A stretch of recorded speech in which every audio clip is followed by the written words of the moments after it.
जैन धर्म की हर विधि योगा से जुड़ी है, प्राणायाम से जुड़ी है, ध्यान से जुड़ी है। ऐसी कोई विधि नहीं है जो हमारे जीवन में धर्म ध्यान नहीं कराती है। हर विधि धर्म ध्यान के साथ जुड़ी है, लेकिन हमने आज तक क्रियाओं पे ध्यान दिया है, लेकिन उस क्रिया को क्रियान्वित नहीं किया है। अगर आप मंदिर में अभिषेक भी करते हैं तो मैं कहता हूं अभिषेक एक हाथों से मत करिए।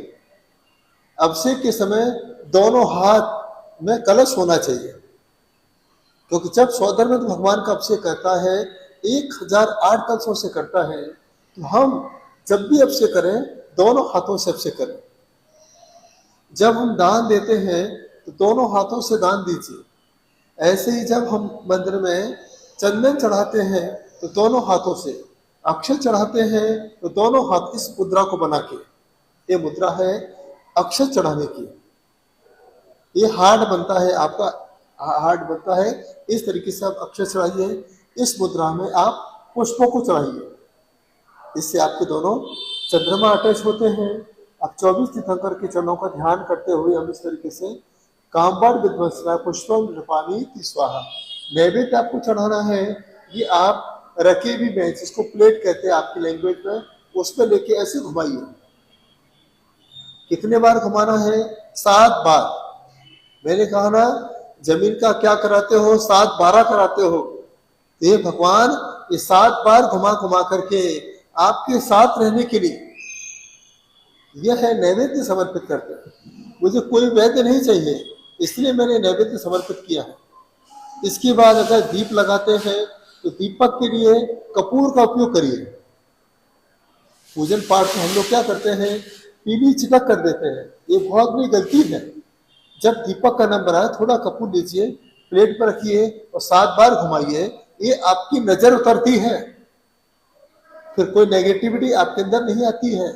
और जब भगवान के सामने घुमाते हैं क्या विचार करते हैं? 7 बार घुमा करके, ये भगवान हमारे बॉडी की 7 चक्रास ये दीपक की रोशनी की तरह डेवलप हो जाए और इसके अंदर जो नेगेटिविटी है वो धुएं की तरह उड़ जाए। इस भावना के साथ हम दीपक को घुमा रहे हैं। धूप जब चढ़ाते हैं इस उंगली का प्रयोग कीजिए, मध्यमा और अनामिका, इस उंगली का प्रयोग करते हुए अष्टकर्म के नाश के लिए हम लोग धूप समर्पित करते हैं। भले ही आपका बादाम छोटा है, आपका फल छोटा है, लेकिन फिर भी इस प्रकार की मुद्रा बनाइए और फल को बीच में रखें, ऐसे 7 बार घुमा करके और यहाँ टच करके इस तरीके से श्रीफल समर्पित करना है। जब विधान होते हैं तो विधान में भी क्या, जो श्रीफल आप मंडप पे चढ़ाते हैं तो पहले आप भगवान के सामने 3 बार घुमाइए। ये भगवान, ये श्रीफल इसलिए चढ़ा रहा हो कि मुझे श्री पद की प्राप्ति हो। ऐसी भावना के साथ अपन लोग भगवान के चरणों में श्रीफल, अब श्रीफल ही क्यों चढ़ाते हैं? यही एक ऐसा फल है जिस फल को श्री नाम मिला है, बाकी किसी फल को श्री नाम नहीं मिला है। कभी आपने सुना श्री आम? सुना? श्री बनाना, श्री नाशपाती, एक ऐसा फल है जिसको श्री फल कहा गया है। यह तोरण में भी काम आता है, मरण में भी काम आता है, जब प्रभावना बांटते हैं तो उसमें भी काम आता है। इतना अपने को ध्यान रखना है, कभी प्रभावना में आपको श्रीफल नहीं लेना है। तो श्रीफल में राहु का वास होता है। श्रीफल मंदिर में चढ़ाने के काम आता है। और लेडीजों को कभी श्रीफल फोड़ना नहीं चाहिए, इससे आपके जीवन में नेगेटिविटी बढ़ सकती है, पारिवारिक दरार बढ़ सकती है। यदि घर में चटनी बनाना भी है श्रीफल की तो जेंट से ही श्रीफल को फोड़ा करें, लेडीज नहीं फोड़ना चाहिए, है ना। ऐसा ज्योतिष विद्या में और हिंदू ग्रंथों में ऐसा लिखा हुआ है। ठीक है, इतना अपने को ध्यान रखना है। ये फल है जो मोक्ष रूपी फल काम आता है। और श्रीफल में इतना बड़ा चमत्कार है, अगर मैं यहाँ से मंत्र पढ़ दूंगा, आपके पास का श्रीफल मेरे मंत्रों के प्रभाव से अपने आप ऑटोमेटिक घूमने लगेगा। इतनी बड़ी शक्ति श्रीफल के अंदर होती है। जब कभी कोई पानी सर्च करता है पानी है या नहीं है, तो श्रीफल को हाथ में लेकर के हम लोग पानी सर्च करते हैं। तो जिनको नॉलेज हो जाता है, जो ध्यान की गहराई में उतर जाते हैं, ऐसे श्रीफल लेते हैं, ऑटोमेटिक वह श्रीफल मंत्रों के प्रभाव से खड़ा हो जाता है। खड़ा हो गया मतलब यहाँ पर पानी बहुत अच्छा है। तो ये प्रयोग श्रीफल में सबसे बड़ा पावर है। इसलिए हम लोग चातुर्मास में क्या करते हैं, श्रीफल चढ़ाकर निवेदन करते हैं, मंदिर में जाते हैं, श्रीफल चढ़ाते हैं। ये श्री जी को चढ़ाने का फल है। तो कभी भी अपने जीवन में कहीं शादी में जाओ, श्रीफल लेके नहीं आना। राहु का वास होता है, क्योंकि आप उसके घर का राहु अपने घर लेके आए हो। आहार हुआ है उस समय भी श्रीफल नहीं लेना, नहीं तो आपने क्या किया, उसके घर का राहु घर लेके आ गए। तो श्रीफल सिर्फ मंदिर में चढ़ाना है। बाजार से अगर आप लेके भी आते हो तो फ्री का लेके कभी मत आना, उसका पैसा चुका के आना। तो फ्री का श्रीफल आपके लिए राहु का कारण साबित हो सकता है। कई बार आपने देखा होगा, जो नया घर बनाते हैं तो वो भी काले कपड़े में श्रीफल बांध के टांग देते हैं। जो भी मंगल कलश आज आप देख रहे हैं चातुर्मास के, उसके ऊपर भी एक श्रीफल रखा हुआ है। कई श्रावक मंदिर में शांति धारा करते हैं, लेकिन क्या होता है, उस कलश के ऊपर श्रीफल नहीं रखते हैं। तो जब तक हमने कलश के ऊपर श्रीफल नहीं रखा है, तब तक वो कलश नहीं है, वो है लोटा। क्या शब्द है, लोटा है। जैसे उसके ऊपर श्रीफल रख दिया, तब कहते ये कलश है। आज मैं कई बार देखता हूं, कई जगह अभिषेक लोग करते हैं, शांति धारा करते हैं। तो शांति धारा में देखिए, आप कलश से धारा करें, लोटा से धारा नहीं करें। नाम है लोटा। तो जो हमने किया है वो सब लोट आ गया, सब लौट गया, लौट करके आपके पास आ गया, कुछ भी नहीं मिला है। तो जब भी कभी आप शांत धारा करते हैं तो एक श्रीफल ऊपर रखिए, तो फल रखिए, नहीं हो तो कुछ बादाम उसमें डाल करके भी शांति धारा करते हैं, तो एक अलग लाभ आपको प्राप्त हो सकता है। यह भी पूरा योगा है जो मैंने आपसे कहा ना, अक्षत ऐसे चढ़ाना, ये भी योगा है।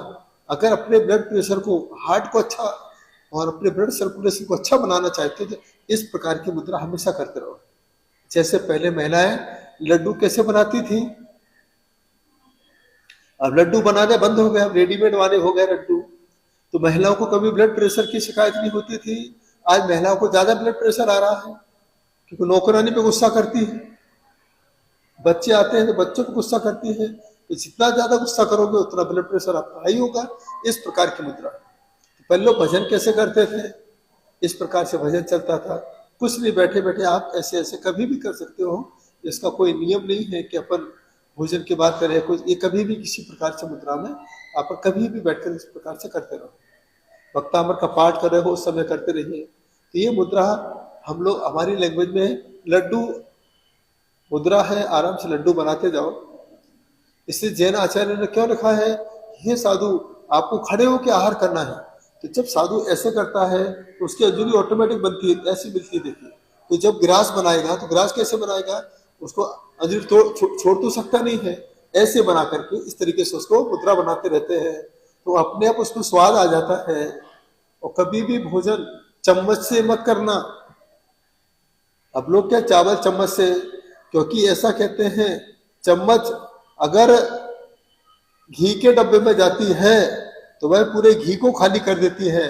और जो चुगल खोर होते, चुगली करने वाले, या जो चमचा होते हैं, जिसकी संगति में जाते हैं उसकी तिजोरी खाली कर देते हैं। तो हमें भोजन चम्मच से नहीं करना है, चावल चम्मच से ग्रहण नहीं करना है, अपनी उंगलियों को चलाइए। जब उंगली चलाते हैं ऑटोमेटिक तरीके से, तो वो चावल भी अपने आप तैयार हो गया। आपने दाल में मिला लिया तो चावल भी तैयार हो गया, एक्सरसाइज भी हो गई, वो चावल ऑटोमेटिक आपके पेट में चला गया है।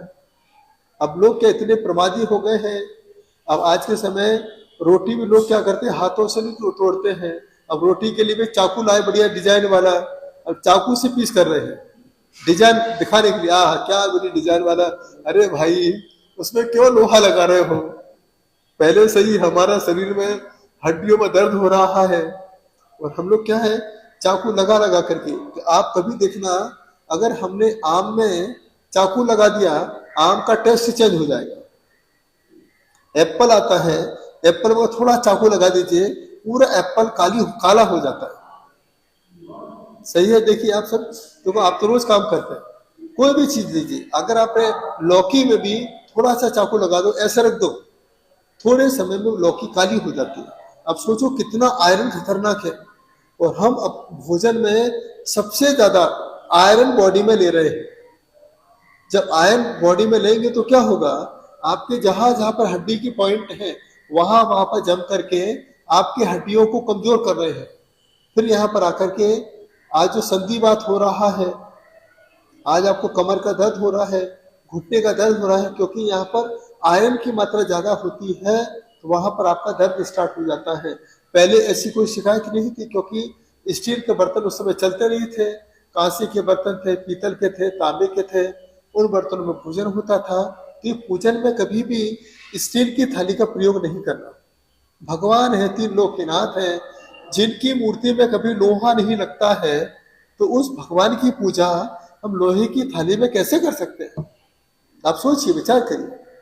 आप इतने गरीब हो गए क्या कि भगवान की पूजा भी स्टील के बर्तन में कर रहे हो, लोहे के पात्र में कर रहे हो? आपको क्या फल मिलेगा? अगर आप हीलिंग भी करते हैं तो आपके पात्र भी उत्तम पात्र होना चाहिए। कभी यात्रा पर भी जाओ, अपने ही बर्तन लेके जाओ। इससे क्या फायदा होगा? इससे फायदा होगा कि वो बर्तन अगर आप शिखर जी में लेके जाते हो, पूजा करते हो, तो वह शिखर जी के स्थान से तुम्हारे पूजा के बर्तन मंत्रित हो गए। गिरनार गए तो पूजा करोगे, पूजा से मंत्रित हो गए।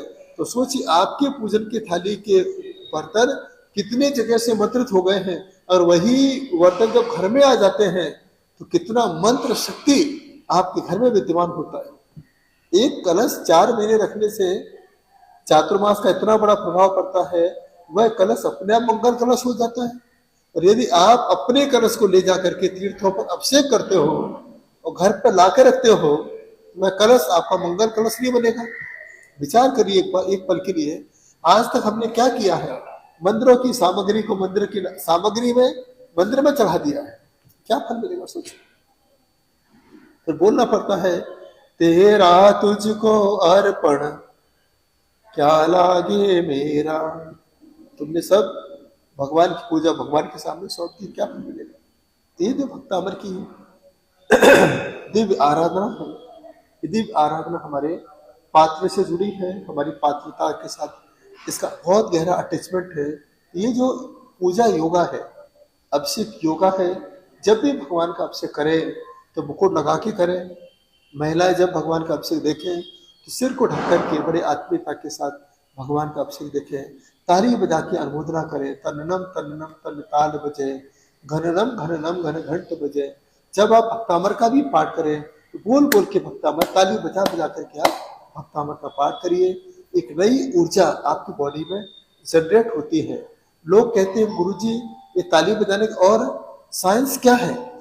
तो मैं कहता हूं हमारी बॉडी में 70% पानी की मात्रा है। जब पानी किसी पत्थर से टकराता है, ऑटोमेटिक यह विद्युत का रूप ले लेता है। जैसे हमारा ये हाथों का अटैचमेंट होता है, इसके अंदर भी पानी तो है। जब इससे दो टकराते हैं तो हमारी बॉडी में जितना भी जल तत्व है, इसके टकराने से आपके अंदर एक नई विद्युत शक्ति बनना स्टार्ट होती है। जब आप ताली को भी अगर आपने 9 बार बजा लिया तो आपकी बॉडी में ऑटोमेटिक पसीना आने लगेगा। तो पसीना आने का मतलब क्या है? वो बॉडी के अंदर जो जल तत्व है वह ऑटोमेटिक विद्युत शक्ति में, पावर में अपने आप बदलता चला गया। इतना बड़ा पावर हमारे भक्तामर के माध्यम से है। तो जो हम हाथों को चला करके एनर्जी लेते हैं, इधर मुंह से चला करके भी एक नई एनर्जी हमारे अंदर जनरेट होती है। आंखों को चला करके भी एनर्जी हमारे अंदर जनरेट होती है। नाक से श्वास लेते तो भी एनर्जी हमारे अंदर जनरेट होती है। सुन करके भी एनर्जी हमारे अंदर जनरेट होती है। और हमारे जो बॉडी में चक्राज है, वहां से भी एनर्जी हमारे बॉडी में जनरेट होती है। इसलिए हम लोग कहते हैं कभी भी महिलाएं अपने बालों को ज़्यादा छोटा नहीं करें। और हम लोग हमेशा एक ही बात महिलाओं से कहते हैं, जब भी कभी साधना करें तो खुले बालों से ना करें, बालों को बांध करके आप साधना करिए। तो आपकी साधना बंधी रहेगी। खुले बालों से आप साधना करोगे तो आपकी सब साधना बिखर जाएगी। तो आप देखिए जितने भी फोटो आप पहले समय के देखिए, चंदन बाला के सबके देखिए, तो ये आप इतनी मेहनत करते हो, लोग कहते हैं इसका इफेक्ट नहीं पड़ा। कहाँ से पड़ेगा भाई, आप खोल के घूम रहे हो। द्रौपदी ने कब अपने बाल खोले आपको पता होगा, देखिए। लेकिन मेरा आप सभी से यही कहना है, आप एक साधक है, बढ़िया तरीके से जब ध्यान करें। पहले के समय जो विद्वान होते थे चोटी को बांध करके साधना करते थे, आप लोग भी बड़ी आत्मीयता के साथ साधना के क्रम को आगे बढ़ाएं और जब पूजन करें पूरे आत्मीयता के साथ पूजन करें। और पूजा में इतना चमत्कार है, इतना चमत्कार है। तुम बिन में व्याकुल भयो जैसे जल में लीन, जन्म जरा मेरी हरो करो मोहि स्वाधीन। इतनी बड़ी शक्ति हमारे पूजा के अंदर है। तो आज मैं दीपा जी को रोज देखता हूँ, रोज भक्तामर का विधान करती है, बड़ी खुशी होती है कि चलो आज भी इन्होंने अपने जीवन में अपने जीवन को जीवंत करने के लिए भक्तामर का सहारा लिया है। और पूरा पूरा दिन भगवान की भक्ति में ही व्यतीत करने वालों को एक दिन भगवान से अपने आप साक्षात्कार हो जाता है। याद रखना, अगर रोज रोज जिस चीज को याद करोगे एक दिन वो चीज आपकी अपने आप हो जाती है। एग्जाम्पल के तौर पे देखिए, आज मैं आपको बता रहा हूँ, यदि आप मॉल में जाते हो, उस चीज को पसंद करने के बाद आप क्या करते हो, उसको अपना बनाने के लिए क्या करते हो, उस चीज को अपना बनाने के लिए आप उसको पैसा देते हो। जैसे आपने गाड़ी वाले को पैसा दिया, अभी तक दूसरे की गाड़ी थी, और पैसा देते ही वह गाड़ी को फिर कहते मेरी गाड़ी है। तो मेरापन किसने दिया? पैसे ने अपने आप आपको मेरापन दिया। पैसा देते ही उस गाड़ी के साथ अपनापन हो जाता है। ऐसे ही हम बार बार भक्तामर भक्तामर भक्तामर पढ़ते जाएंगे, पुण्य आपका बढ़ता जाएगा, इतना पुण्य बढ़ेगा, इतना पुण्य बढ़ेगा। जैसे पैसा देते गाड़ी अपनी हो जाती है, तो पुण्य बढ़ाते बढ़ाते भक्तामर का पावर अपने आप आपका हो जाता है। तो संसार की चीजें पैसों से खरीदेंगे, तो धर्म की चीजें पुण्य के प्रभाव से खरीदेंगे। आपका पुण्य तेज है। एक संत आपको भक्तामर पढ़ा रहा है, एक संत आपको भक्तामर सिखा रहा है, पर आप पुण्यात्मा जीव आपको पुण्य बढ़ाने की एक कला सिखा रहा है। आप कितने सौभाग्यशाली है, सोचिए क्या आपका पुण्य है। घर घर भक्तामर, घर बैठे भक्तामर, हर घर में भक्तामर, ये सब पुण्य की महिमा है, पुण्य का प्रभाव है। तो मेरा आप सभी से यही कहना है कि जीवन में हर काम अपने हाथों से करना। एक बात हमेशा अपने साथ रहने वालों से कहना, कभी पूजा हाथ लगा के नहीं करना। अब से कोई करता है, पीछे वाले लोग कनेक्शन लगा लेते हैं, जैसे लाइट का कनेक्शन हो। कितनी बड़ी गलती करते हैं हम लोग। धर्म के सारे क्रियाओं में हाथ लगाते हैं। कोई श्रीफल चढ़ा रहा है, आप हाथ लगा लेते हो। कोई पूजा कर रहा है, आप हाथ लगा लेते हो। तो धर्म के काम हाथ लगा के करते हो।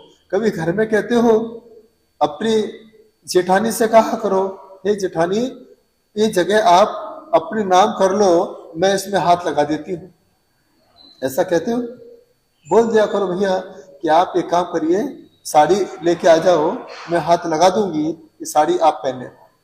आप सोना चांदी खरीद लो, मैं हाथ लगा देती हूँ, ये सोना चांदी आप अपने पास रख लो।